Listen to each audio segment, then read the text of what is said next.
হাসপাতালে চিকিৎসাধীন BNP chairperson Begum Khaleda Zia চিকিৎসা গ্রহণ করতে পারছেন। আজ ২ ডিসেম্বর দুপুরের দিকে এই সব তথ্য নিশ্চিত করেছেন তার ব্যক্তিগত চিকিৎসক এবং বিএনপির স্থায়ী কমিটির সদস্য ডক্টর এজেডএম জাহিদ হোসেন। এবং তার শারীরিক অবস্থার সার্বিক বিস্তারিত তিনি জানিয়েছেন, তাই নিয়ে একটু আলাপ করতে চাই নিউজ অ্যান্ড নয়েজে। আপনাদের সাথে আছে আমি নাহিদ হোসেন এবং আমার সাথে আছে আমার সহকর্মী মাহাদি হাসান।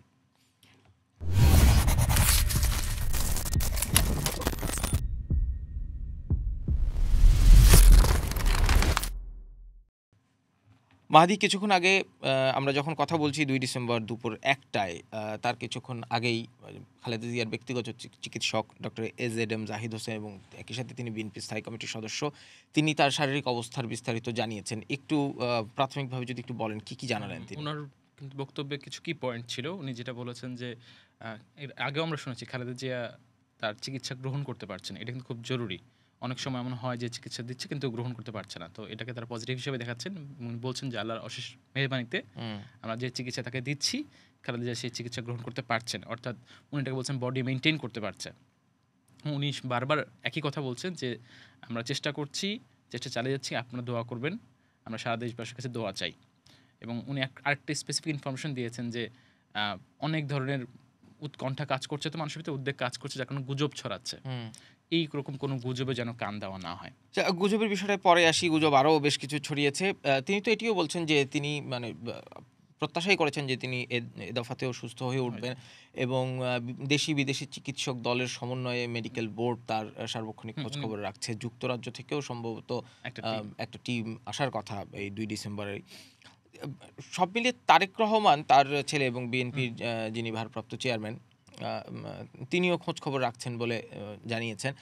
এই ঘটনাকে কেন্দ্র করে পহেলা ডিসেম্বর থেকেই এবং তার ১-২ দিন আগে থেকেই তারেক রহমান দেশে আসবেন কি আসবেন না এই বিষয়ে একটা আলাপ আলোচনা উঠছিল। একটা আমি যদি বলি গুজবও ছড়িয়েছে যে ফেসবুকে অনেক লেখালেখি হচ্ছে তারেক রহমান রওনা দিয়েছেন, কেউ কেউ বলছে বুধবারের মধ্যে পৌঁছাবেন। আপনার চোখে পড়েছে কিনা এই ধরনের কিছু? আসলে হয় কি, এরকম সংকটময় মুহূর্তে কিন্তু গুজবটা খুব দ্রুত ছড়ায়। এবং তারেক রহমান নিজে কিন্তু একটা স্ট্যাটাস দিয়েছিলেন সম্প্রতি ২-৩ দিন আগে যে উনি আসতে চান, মাতৃস্নেহ পেতে চান, কিন্তু উনার একার সিদ্ধান্ত না। মূলত এরপরেই কিন্তু বলেছিলেন যে এই সিদ্ধান্তটি অবারিত এবং একক নিয়ন্ত্রণাধীন নয়। এক্স্যাক্টলি। সো এরপরে কিন্তু আলোচনাটা অনেক বেশি শুরু হয় এবং গতকালকেও বোধহয় আমি দেখলাম সরকার থেকে বলা হচ্ছে যে তারেক রহমান চাইলে তাকে ট্রাভেল গত ২-৩ দিন ধরেই বলা হচ্ছে। এটা একটু বিস্তারিত বলবো আমি। খালেদা জিয়ার শারীরিক অবস্থা সম্পর্কেও এই এজেডএম জাহিদ হোসেনও বলছিলেন যে কোনো গুজবে কান না দেবার জন্য এবং চিকিৎসা সংক্রান্ত যে কোনো খবর শুধুমাত্র ডক্টর এজেডএম জাহিদ হোসেনের সূত্র ব্যবহার করেই সংবাদ প্রকাশ করতে বলেছেন কিংবা এই বিষয়ে কথা বলতে বলেছেন। আর তিনি এটাও বলেছেন যে অন্যান্য বিষয়ে রুহুল কবির রিজভী তিনি জানাবেন রাজনৈতিক এবং অন্যান্য বিষয়ে। কি ধরনের গুজব আপনি দেখলেন? মানে তার শারীরিক অবস্থা নিয়ে নানান জায়গায় নানান খবর আমরা দেখলাম। এমনও দেখেছি যে ভেন্টিলেশনের কথাও উঠেছিল। এবং এটা কিন্তু দলের একজন মানে উচ্চ পর্যায়ের একজন ভাইস চেয়ারম্যান বলেছিলেন এবং সেই জায়গা থেকে এসেছিল যে উনি এখন ভেন্টিলেশনে আছেন, তার অবস্থা খুবই ক্রিটিক্যাল দোয়া করেন। মুহূর্তে কিন্তু সেটা খুব একদম সামাজিক যোগাযোগের মধ্যে সয়লাভ হয়ে যায়। ঠিক তার পরক্ষে কিন্তু বিএনপি আবার একটা প্রেস বিজ্ঞপ্তি দিল যে তার চিকিৎসার বিষয়ে, স্বাস্থ্যের বিষয়ে শুধুমাত্র ডক্টর এজেডএম জাহিদ ছাড়া কারো ব্যাপারে কোনো ব্রিফিং ফলো না করতে, অনুসরণ না করতে। ততক্ষণে কিন্তু অনেক জায়গায় ছড়িয়ে গেছে এবং মানুষজন সকল গণমাধ্যম মোটামুটি নানানজনকে কোট করে ভেন্টিলেশনের কথা লিখেছেন। এমনকি প্রথম আলোর মতো দৈনিকও ভেন্টিলেশনের কথা লিখেছেন। তো আজকে কিন্তু আমরা যখন কথা বলছিলাম তার কিছুক্ষণ আগে, যখন ডক্টর এজেডএম জাহিদ হোসেন তার শারীরিক অবস্থা জানালেন, তিনি কিন্তু ভেন্টিলেশনের কথা বলেননি, একবার উল্লেখ করেন, বরং তিনি বলেছেন যে তিনি মেনটেন করছেন চিকিৎসা, রেসপন্স করছেন এবং মেডিকেল বোর্ড বিদেশ নিয়ে যাওয়া একটা প্রশ্ন করেছিল। এই একটা প্রশ্ন ছিল, উনাকে বলা হচ্ছিল বিদেশ যাওয়ার আগে যে প্রশ্নটা উঠেছিল, উনি যে চিকিৎসা বোর্ডটা আছে, মেডিকেল বোর্ডটা আছে, সেটা কিন্তু আমেরিকা, ইউকে এবং বাংলাদেশের চিকিৎসকদের সমন্বয়িত একটা বোর্ড। এবং অলরেডি কিন্তু গতকালকে আমরা দেখেছি গণমাধ্যমে বলাতে যে চীনা একটি মানে বিশেষজ্ঞ দল ঢাকায় এসেছে আজকে। এটি কিছু গণমাধ্যমে এই খবর দেখেছি আমিও, কিন্তু এই বিষয়ে কিন্তু বিএনপি থেকে কিংবা সরকার থেকে কিংবা চীনের দূতাবাস থেকে কোনো আনুষ্ঠানিক তথ্য আমরা পাইনি। তবে আজকে উনি যেটা বলছেন, যুক্তরাজ্য থেকে একটা টিম আসার কথা, সেটা কথা নিশ্চিত করেছেন এবং উনি যেটা বলেছেন যে এই টিমটা আসবে, এসে দেখবে, দেখে তারা মেডিকেল বোর্ডের সাথে বসবেন। যদি মনে হয় যে এখন উনি ট্রান্সফারেবল, এই শব্দটা ব্যবহার করেছেন, যে ওনাকে বাইরে নিয়ে যাওয়া সম্ভব, তাহলে অবশ্যই নিয়ে যাওয়া হবে। সব ধরনের প্রস্তুতি আছে, কিন্তু সব কিছু ডিপেন্ড করছে আসলে বেগম খালেদা জিয়ার শারীরিক কন্ডিশনের উপরে, যে যদি ওটা উনি সেই দখলটা নিতে পারবেন কিনা, তাকে নিয়ে যাওয়া যাবে কিনা, সবকিছু মিলিয়ে সিদ্ধান্ত নেওয়া হলে তারপর হয়তো তাকে বিদেশে নেওয়ার চিন্তা ভাবনা করা যেতে পারে। হ্যাঁ, কারণ বলা হচ্ছিল মানে যে বিদেশে নিয়ে যাওয়া মানেই তো তাকে এয়ার ট্রাভেল করতে হবে। ফিট টু ট্রাভেলের একটা অনাপত্তিপত্রের বিষয় আছে। আকাশপথে থাকার অবস্থায় তার চিকিৎসা কিভাবে মেইনটেইন করা হবে? কারণ তার তো এখন আম সার্বক্ষণিক চিকিৎসার মধ্যে সার্বক্ষণিক পর্যবেক্ষণে থাকতে হচ্ছে। ফলে সেটি মেডিকেল বোর্ডই নিশ্চয়ই সিদ্ধান্ত নেবে। আবার একটু তারেক রহমানের প্রসঙ্গে ফিরি। তারেক রহমান ফিরবেন কি ফিরবেন না? আপনি ফেসবুক স্ট্যাটাস দেখেছেন? অনেকে লিখছেন যে তারেক রহমান রওনা দিয়ে রওনা দিয়েছেন। দিয়েছেন। হ্যাঁ, এটা আমারও চোখেও পড়েছে, কিন্তু আমরা কোনো দায়িত্বশীল সূত্র থেকে তো জানতে পারিনি। যার কারণে কনফার্ম করার কোনো সুযোগ নাই। কিন্তু মানুষ ওই যেটাই ১ম এই বললাম যে এই সংকটময় মুহূর্তে আসলে অনেক ধরনের কথাবার্তা গুজব ছড়াচ্ছে, এবং তারেক রহমানের পক্ষ থেকেও বা বিএনপির পক্ষ থেকেও কিছু বলা হয় নাই। কিন্তু তারা এই কথাটা কিন্তু আজকে ব্রিফিংও বারবার আসছে যে কোনো রকমের গুজব যেন শোনা না হয়। তারেক রহমান সার্বক্ষণিক যোগাযোগ রাখছেন, সবার সাথে কথা বলছেন, এবং উনি একই সঙ্গে প্রধান উপদেষ্টা সহ উপদেষ্টা মণ্ডলীর সবাইকে ধন্যবাদ জানিয়েছেন। একই সঙ্গে গতকালকেই ভারতের প্রধানমন্ত্রী নরেন্দ্র মোদী টুইট করেছেন হুম। খালেদা জিয়ার সুস্থতা নিয়ে।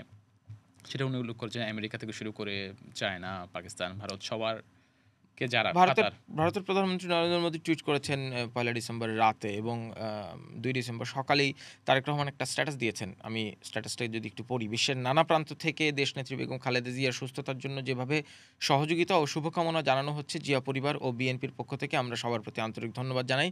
বিভিন্ন দেশের নেতৃবৃন্দ, কূটনীতিকবৃন্দ এবং বন্ধুগণের উদ্বেগ ও উৎকণ্ঠা, পাশাপাশি বাংলাদেশের মানুষের অপরিসীম ভালোবাসা ও দোয়া সবকিছু আমাদের আবেগ ও অনুভূতিকে গভীরভাবে স্পর্শ করছে।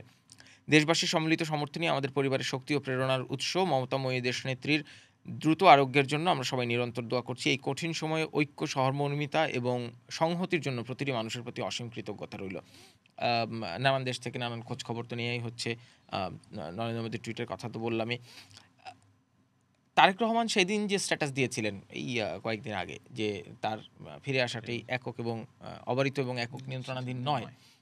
তারপরে পররাষ্ট্র উপদেষ্টাকে প্রশ্ন করেছিলাম, আমি নিজেই ছিলাম সেখানে। পররাষ্ট্র উপদেষ্টা জানিয়েছেন যে তিনি যদি ফিরতে চান তিনি আজকে আবেদন করলে কালকের মধ্যেই travel pass, one time pass যেটা ফিরে আসার জন্য দিয়ে যাওয়া যাবে। চাইলে তিনি পরশুই ফিরতে পারবেন। এরকম একটা কথা হয়েছিল। এরপরে আইন উপদেষ্টা বলেছেন যে যে তার কোনো আইনি বাধা বা তাকে নিরাপত্তা দেওয়ার কথা নিশ্চিত করা হয়েছে, যে উনি আসলে তাকে নিরাপত্তা দেওয়া হবে। এবং তার কোনো আইনি বাধাও নাই। সরকারের পক্ষ থেকে সেটা বলা হয়েছে। প্রেস সচিবও একটা স্ট্যাটাস দিয়েছিলেন বোধহয়। তো এই ঘটনাগুলো ঘটার ফলেই কি আসলে মনে করা হচ্ছে যে মনে তারেক করা রহমান হচ্ছিল? হয়তোবা আসছেন বা রওনা দিয়ে দিয়েছেন, যেটা উঠেছে। কিন্তু যেহেতু দায়িত্বশীল কোনো সূত্র থেকে আসলে জানা যায়নি, আমরা কনফার্ম করতে পারছি এটা। ধরেন মানে তারেক জিয়া আসবেন কি আসবেন না, তারেক রহমান নিশ্চয়ই তার মতো করে সিদ্ধান্ত নিবেন। কিন্তু এই গুজবগুলো যখন নানান রকম ডালপালা মেলে তখন নানান রকম আলোচনাও হয়, সমালোচনাও হয়। সেই সমালোচনার ভেতর দিয়ে নানান রকম অঘটন ঘটে যায়। এইজন্যই কি বিএনপি থেকে বারবার বলা হচ্ছিল যে গুজবের ব্যাপারটা কানে না দিতে, এবং উনি কিন্তু বলছিলেন শুধু চিকিৎসার ব্যাপারও না, কিন্তু চিকিৎসার বাইরের ব্যাপারেও কার ব্রিফিংটা ফলো করতে হবে, অনুসরণ করতে হবে, সেটা কিন্তু উনি স্পেসিফিকলি বলা হয়েছে। উনি বলেছে যুগ্ম মহাসচিব রুহুল কবির রিজভী এই ব্যাপারে ব্রিফ করবেন দলের যে কোনো সিদ্ধান্ত খালেদা চিকিৎসার বাইরে, এবং তিনি নিয়মিতভাবে জানাবেনও জানাবেন। বলেছেন। এবং এটা কথা এর বাইরে আর কারো ব্রিফিং অনুসরণ করতে না বলা হয়েছে। তাহলে মানে ডক্টর এজেড এম জাহিদ হোসেনের ভাষ্য অনুযায়ী এই মুহূর্তে তাহলে খালেদা জিয়ার শারীরিক অবস্থা আমরা মোটা দাগে বললে কি বলতে পারি? উনি রেসপন্স করছেন, এবং উনি যে কথাটা বললেন যে পৃথিবীর অনেক মানুষ দোয়া করছেন, বাংলাদেশের মানুষ দোয়া করছেন, আল্লাহর মেহমানিতে হয়তো বা উনি সুস্থ হয়ে ফিরেও আসতে পারেন। সরকারের পক্ষ থেকেও বলা হয়েছিল যে বিদেশে যদি যাওয়ার প্রয়োজন হয় সেই ক্ষেত্রে সরকারের যা যা সাপোর্ট দেওয়ার দরকার সেগুলো সরকার প্রস্তুতি নিয়ে রেখেছেন। সরকার থেকে কিন্তু আরেকটা সিদ্ধান্ত নোটিসেবল, যে ওনাকে ভিভিআইপি প্রোটোকল গুরুত্বপূর্ণ দেওয়া হবে। ব্যক্তি হিসেবে ঘোষণা করা হয়েছে, এবং এটা এই সময় এর আগে কিন্তু তাকে করা হয়েছিল 2008-এর দিকে, আবার হঠাৎ করে করা হলো। এবং এটা হচ্ছে সিকিউরিটি কনসার্ন, আমি যতটুকু বুঝতেছি, যে একটা এবারকের হাসপাতালের সামনে প্রচুর নেতাকর্মী ভিড় করছেন, গণমাধ্যম কর্মীরা আছেন, স্বাভাবিকতার চিকিৎসা যেন ব্যাহত না হয়। উনি যেই ফ্লোরে যে কেবিন আছেন সেই কেবিনে কিন্তু আর সব কেবিন খালি, ওই ফ্লোরে উনি ছাড়া আর কেউ নেই, কোনো রোগীকে চিকিৎসা দেওয়া হচ্ছে না। গতকালকে রাতে সম্ভবত কাঁটাতারের একটা বেড়াও দেওয়া হয়েছে। তো সবকিছু সিকিউরিটি পারপাজে হতে পারে বলে কি মনে হয়? হ্যাঁ, মানে তাকে সরকার মনে করছেন যে এই মুহূর্তে তাকে এই স্ট্যাটাসটি দেওয়া দরকার এবং অতি গুরুত্বপূর্ণ ব্যক্তি অথবা ভিভিআইপি হিসেবে ঘোষণা করা হয়েছে। তিনি স্পেশাল সিকিউরিটি ফোর্স অ্যাক্ট অনুযায়ী তিনি স্পেশাল সিকিউরিটি ফোর্সের নিরাপত্তা পাবেন। এই সার্বিক অবস্থা আমরা নিশ্চয়ই আরও একটু খোঁজখবর রাখবো। এখন সারা বাংলাদেশের মানুষেরই আসলে নজর হচ্ছে বেগম জিয়ার শারীরিক অবস্থার দিকে এবং তারেক রহমানের ফিরে আসার দিকেও। কারণ তারেক রহমানের ফিরে আসা না আসার মধ্যেও বাংলাদেশের রাজনীতির ভবিষ্যৎ যেমন এক ধরনের নির্ভরশীলতা আছে, বেগম জিয়ারও খালেদা জিয়া সুস্থ হয়ে ওঠারও এক ধরনের রাজনৈতিক প্রভাব আছে সামনের দিনের রাজনীতি। তো এইরকম অনেক ফেসবুক স্ট্যাটাস পড়েছি যে তারেক রহমান ফিরে আসলে বাংলাদেশের যে পলিটিক্যাল ল্যান্ডস্কেপ সেটি আসলে নতুন করে আবার ভাবনা শুরু করতে হবে। সব মিলিয়ে আমরা আজকে এখানেই থামি। আমরা হয়তো নিজের নিজে আবারও আলাপ করবো এই শারীরিক অবস্থা নিয়ে। কথা বলছিলাম মাহাদি হাসান আমার সহকর্মীর সাথে বিএনপি চেয়ারপারসন খালেদা জিয়ার বর্তমান শারীরিক অবস্থা নিয়ে।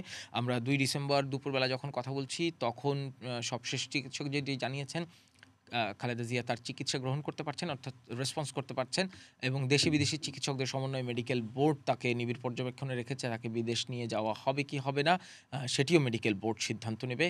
এই পর্যন্ত মোটামুটি ছিল খালেদা জিয়ার শারীরিক অবস্থার খবর। ধন্যবাদ সবাইকে সাথে থাকার জন্য।